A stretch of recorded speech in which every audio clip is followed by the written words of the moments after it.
teman-teman, di sini kami kelompok 10 ingin memaparkan dan mempresentasikan hasil kelompok kami yang berjudul Implementasi Akuntansi Pertanggungjawaban dalam Penilaian Kinerja. Nama saya Daniel Haraturung Bengaol, NPM 17510262, sebagai ketua dari kelompok 10. Adapun dari critical journal kami yang pertama adalah latar belakang.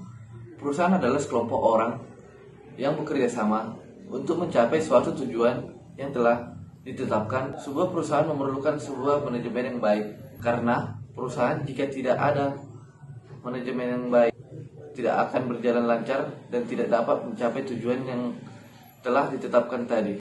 Kegiatan aktiviti perusahaan akan berjalan dengan lancar bila direncanakan secara cermat dan teliti. Oleh sebab itu, dalam suatu perusahaan, pihak manajemen memiliki peran yang amat penting.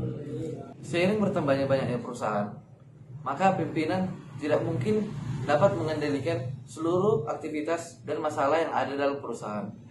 Untuk itu, pimpinan harus mengadakan pendelegasian wewenang atau tanggung jawab yang sangat penting ke tingkat pimpinan yang di bawahnya dalam mengambil keputusan sehingga masalah yang ada dapat ditangani lebih baik dan cermat.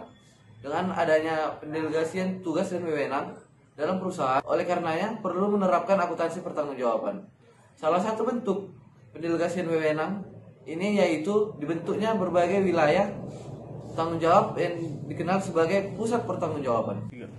Kedua, memilih judul Implementasi Akuntansi Pertanggungjawaban dalam Penilaian Kinerja. Sesuai dengan latar belakang yang telah kami paparkan, bahwa akuntansi pertanggungjawaban merupakan hal yang penting untuk diterapkan karena dapat menunjang pencapaian tujuan perusahaan dan membantu pihak manajemen dalam menyusun kebijaksanaan perusahaan.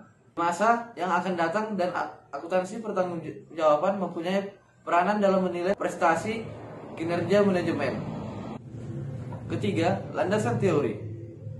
Akuntansi pertanggungjawaban adalah suatu sistem yang disusun sedemikian rupa sehingga pengumpulan data serta pelaporan biaya dan pendapatan dilakukan sesuai dengan pusat pertanggungjawaban dalam organisasi, dengan tujuan dapat ditunjuk orang atau kelompok orang yang bertanggung jawab atas penyimpangan biaya dan atau pendapatan yang dianggarkan. Metodologi penelitian.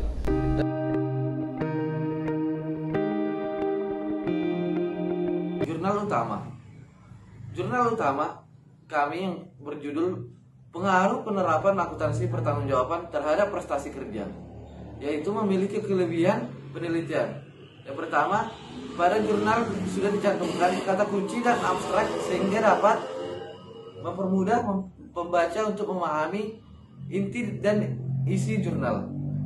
Hasil dari penelitian jurnal ini sejalan dengan penelitian yang telah dilakukan sebelum, bahwa akuntansi pertanggungjawaban berpengaruh terhadap prestasi kerja.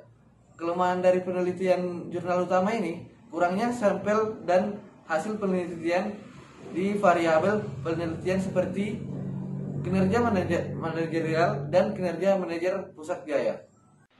Baiklah, perkenalkan, nama saya Natal Sijabat, NPM 17510267. Di sini saya akan mempresentasikan jurnal pembanding pertama kami yang berjudul Pengaruh Penerapan Akuntansi Pertanggungjawaban Terhadap Kinerja Manajerial.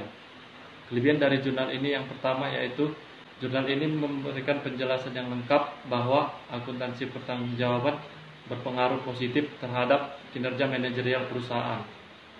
Kelebihan yang kedua yaitu dalam penelitian ini dijelaskan bahwa kuesioner yang diberikan kepada responden bersifat handal atau dapat dipercaya. Adapun kelemahan dari jurnal ini yaitu masih ada sebagian staf yang tidak memahami akuntansi pertanggungjawaban. Hal ini ditunjukkan dengan adanya staf yang kesulitan menjawab pertanyaan yang mudah dimengerti dari kuesioner yang diberikan oleh peneliti. Selanjutnya, kesimpulan dari jurnal ini yaitu akuntansi pertanggungjawaban memberikan pengaruh positif terhadap kinerja manajerial perusahaan. Hasil analisis menunjukkan adanya pengaruh positif sebesar 14,8% dan sisanya 85,2% dipengaruhi oleh faktor lain. Saran dari kami agar penulis membuat tabel rekapitulasi jawaban responden seperti yang ada pada jurnal utama kami, agar pembaca mendapatkan data yang lebih rinci mengenai jawaban yang diberikan oleh responden. Baiklah, sekian dari saya. Selanjutnya akan dijelaskan oleh teman saya. Terima kasih. Saya Lady Medora Simalango, NPM 175100068. Baiklah, saya akan melanjutkan pembahasan dari kelompok kami, yaitu jurnal pembanding 2 yang berjudul Akuntansi Pertanggungjawaban sebagai Penilaian Kinerja Dealer Honda Plaza Tuban, Cabang Bojonegoro. Analisa pertanggungjawaban sebagai penilaian kinerja di Dealer Honda Plaza Tuban, Cabang Bojonegoro ini yang memiliki susunan tugas dan tanggung jawab oleh masing-masing manajemen, yaitu 1. Tugas dari kepala cabang yang pertama, memimpin dan mengelola bisnis dan usaha perusahaan di cabang maupun marketing yang sudah senior, sehingga tugas dan target yang direncanakan oleh masing-masing marketing ini akan berbeda tergantung dari tingkatannya.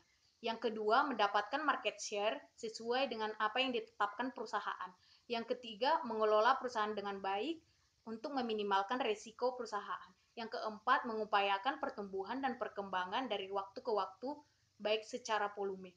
2. Tugas dan tanggung jawab dari sales manager, yaitu yang pertama, menyusun pekerjaan dan langkah-langkah sasaran yang akan dilakukan. Yang kedua, mengimplementasikan di lapangan. Yang ketiga, melakukan pelaporan. 3. Tugas dan tanggung jawab dari supervisor sales, yaitu yang pertama, untuk memastikan apakah target sales sudah sesuai dengan bisnis plan. Yang kedua, untuk melakukan kontrol di pasaran untuk memastikan tersedianya produk di pasaran. Yang ketiga untuk memastikan program-program terlaksana dengan baik. Yang keempat, untuk menyediakan stok untuk mencapai target omset yang ditetapkan oleh perusahaan. 4. Tugas dan tanggung jawab dari marketing. Marketing bertanggung jawab terhadap manajer. Yang kedua, untuk menentukan tujuan dan sasaran jalannya operasional perusahaan dan menentukan strategi untuk memasarkan produk kepada konsumen atau pelanggan. Yang ketiga, melakukan analisa pangsa pasar. Baiklah, dari semua tingkatan-tingkatan manajemen dari yang terendah yaitu marketing sampai yang tertinggi sudah dapat dikatakan sudah melakukan tugas dan tanggung jawab masing-masing manajemen sesuai dengan apa yang diharapkan perusahaan. Dikarenakan salah satu contoh, di bagian marketing perusahaan telah dapat menjual 5 buah mobil perusahaan. Nah, itu sudah dapat membuktikan bahwasanya dari masing-masing tugas dan tanggung jawab manajemen ini sudah melaksanakannya dengan sesuai dengan apa yang direncanakan perusahaan. Nah, baiklah, adapun kelebihan dari jurnal kami ini, yaitu yang pertama, adapun kelebihan dari jurnal pembanding kami ini, yang pertama, jurnal ini menyajikan dari pengaruh dan manfaat yang dirasakan secara langsung oleh dealer Honda Plaza Tuban Cabang Bojonegoro dalam kinerjanya. Yang kedua, jurnal ini menyajikan akuntansi pelaporan pertanggungjawaban yang memperoleh hasil akhir oleh dealer Honda Plaza Tuban Cabang Bojonegoro yang diakibatkan dari penerapan akuntansi pertanggungjawaban ini. Nah, dari kelebihan ini, adapun kekurangan dari jurnal pembanding 2 ini, yaitu yang pertama, dari jurnal ini tidak menyediakan akuntansi pertanggungjawaban biaya yang diakibatkan oleh kegiatan dari kegiatan perusahaan Honda Dealer Plaza Tuban Cabang Bojonegoro ini. Nah, kesimpulan dari jurnal pembanding 2 ini, yaitu yang pertama, struktur organisasi Dealer Honda Plaza Tuban Cabang Bojonegoro telah menunjukkan adanya pemberian tugas dan wewenang masing secara tegas, meskipun harus dilakukan sedikit penyempurnaan. Yang kedua, penerapan akuntansi pertanggungjawaban dalam penilaian kinerja masing-masing tingkatan manajemen telah berjalan secara efektif. Nah, sekian dari penjelasan saya, selanjutnya akan dijelaskan oleh teman saya. Oke, sebelum saya akan melanjut penjelasan dari teman saya, terlebih dahulu saya akan memperkenalkan diri. Nama saya Prolex Simanjuntak, MPM 17510059. Oke, saya akan menjelaskan jurnal pembanding 3 yaitu yang berjudul Impact of Responsibility Accounting on Bank Management Performance in Negria. Kelebihan dari penelitian jurnal pembanding 3 ini yaitu kekuatan penelitian ini adalah alat yang digunakan dalam penelitian berupa data atau kuesioner cukup mudah digunakan oleh subjek penelitian sehingga dalam pengambilan datanya tidak dibutuhkan waktu yang lama seperti pada metode kualitatif. Dari kelebihan penelitian tersebut, ada juga kelemahan penelitian dari jurnal pembanding 3 ini, yaitu adanya kemungkinan variabel-variabel lain yang berpengaruh terhadap penerapan akuntansi pertanggungjawaban seperti partisipasi, anggaran, ataupun implementasi strategi terhadap kinerja manajemen bank di negeri. Sekian presentasi dari saya dan akan dilanjutkan oleh teman saya. Perkenalkan, nama saya Mesya Atika, NPM 17510022. Di sini saya akan melanjutkan pembahasan dari teman saya tentang jurnal pembanding keempat dengan judul The Current Status of Responsibility Accounting in Uganda Public University, di mana jurnal ini memiliki kelebihan, yaitu penelitian ini adalah alat yang digunakan dalam penelitian berupa data atau kuesioner, cukup mudah digunakan oleh subjek peneliti sehingga dalam pengambilan datanya tidak dibutuhkan waktu yang lama seperti pada metode kualitatifnya, dan semua universitas negeri terwakili dengan baik sehingga memberikan cakupan respon yang luas. Lalu kelemahan dari jurnal ini adalah kurangnya pembahasan mengenai hubungan agensi yang terdapat pada jurnal dan aturan standar yang disepakati untuk kontrol yang efisien mengenai hubungan agensi dalam jurnal. Meskipun struktur hierarkis sangat ditekankan sebagai fungsi pertanggungjawaban di Universitas Negeri Uganda, manajer harus menyadari bahwa itu tidak dapat sepenuhnya dipisahkan dari hubungan agensi. Demikianlah dari saya yang akan dilanjutkan oleh teman saya. Terima kasih. Perkenalkan, nama saya Novita Indah Ruth Lestari Pasaribu, NPM 17510260.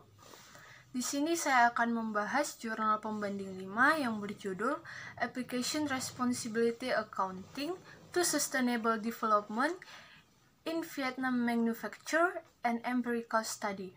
Kelebihan penelitian ini adalah penelitian ini menggunakan 7 hipotesis dan menggunakan 43 skala menggunakan metode BSC untuk menerapkan akuntansi pertanggungjawaban. Adapun kelemahan penelitian ini adalah penelitian ini tidak membahas pusat pertanggungjawaban secara detail. Adapun kesimpulan dari hasil critical journal review kelompok kami yaitu akuntansi pertanggungjawaban dapat diterapkan dengan baik dengan adanya yang pertama, syarat-syarat akuntansi pertanggungjawaban meliputi struktur organisasi yang mengatur secara tegas tugas dan tanggung jawab. Kedua, telah menetapkan prosedur penyusunan anggaran.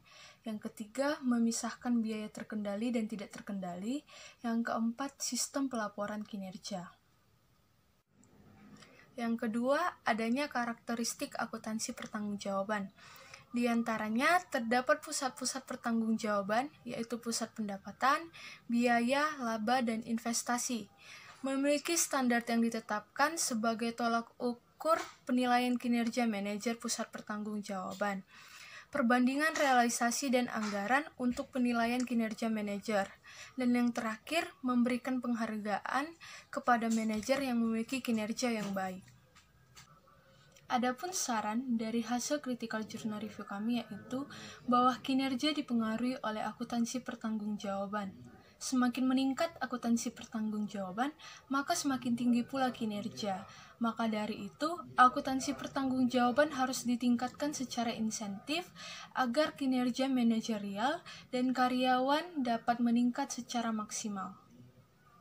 Demikianlah presentase dari kelompok kami. Kami mengucapkan terima kasih.